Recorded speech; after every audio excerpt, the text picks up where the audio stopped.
Warning, this video contains spoilers, so if you haven't seen UMMA yet, then make sure to go watch it first and then come back to this video. So after watching UMMA, you might have some questions about the ending, like why is there a 9-tailed fox in the garden, and why does Amanda and Chris decide to have a ceremony for Amanda's mother if Amanda's been afraid of her mother since an early age when Amanda's mom used to abuse her. And I'll be answering those questions along with other questions that you might have, but to be able to do so, we have to go over certain key moments throughout the movie to have a better understanding of the ending of UMMA.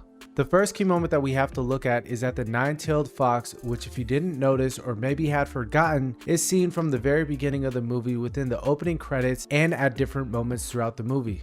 To understand exactly what is going on throughout UMMA, you have to understand the meaning behind the 9-tailed fox. In Korean culture, the 9-tailed fox, also known as kumiho, are spirits that represent both the dangers that lurk in the wilderness as well as people's fear. Most ancient cultures have myths about the 9-tailed fox who can break families apart. With this information, we now know that the spirit of the 9-tailed fox is present in this movie. The next key moment is at 17 minutes into the movie when Amanda's uncle arrives at her house and is talking to Amanda about her mother passing away. He states that Amanda's mother is trapped in this world like a guashin, which according to tradition, guashin may be found in many places. It is claimed that when an individual dies but still has ties to this world of the living, such as the case of revenge or caring for a loved one, their spirit remains on earth to complete the task before going to the underworld, which we are able to see to be in fact the case with Amanda's mom for the remainder of the movie. At 19 minutes into the movie, when Amanda is about to touch the suitcase that her uncle brought her, she hears a noise upstairs, and this is where her mother begins to start a conflict between her and her daughter by opening Chris's drawers to reveal to Amanda that she has plans to go to college and leave Amanda just like Amanda left her mom. Around this time is when we see the first glimpse of the cloth that has the image of a 9-tailed fox on the suitcase, and we're able to fully see that it is a 9-tailed fox on the cloth at around 38 minutes into the movie when Chris is in the cellar looking at the suitcase as she removes the cloth from the suitcase. When Amanda and Chris are in the cellar together and they're going through what's in the suitcase, Chris asks her mother what are all these things in the suitcase for. Amanda says that it's more than likely that her mother put her most prized possessions for her ceremony.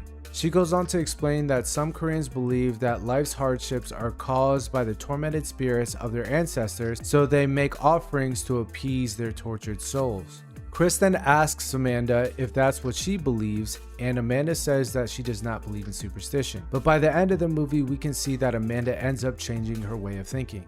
At 50 minutes into the movie, Amanda is talking to Chris as she sleeps about her mother and the troubles that her mother had. During this time, Amanda says that she made a promise to never become her mother. By the end of the movie, she will keep that promise. At around 1 hour into the movie, Amanda's disrespectful act towards her mother's remains is what further upsets her mother and what causes the torment from her mother to get worse for the remainder of the movie. Right after this disrespectful act, Amanda is then possessed by the spirit of her mother.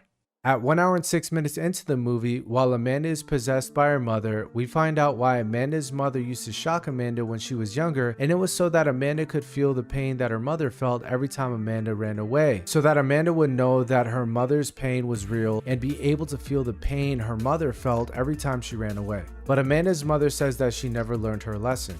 At 1 hour and 8 minutes, Chris sees the 9-tailed fox, which according to Korean culture can take many forms.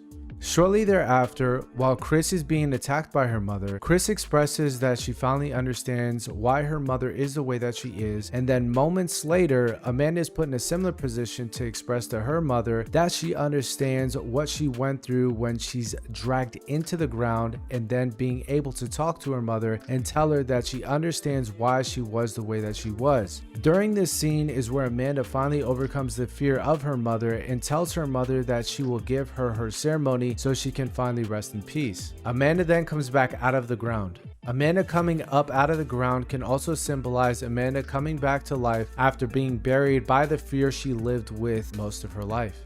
Because Amanda was finally able to overcome her fear of her mother and confront her mother is what finally allows her to be free from the torment of her mother's spirit and resolves the unresolved conflict between Amanda and her mother.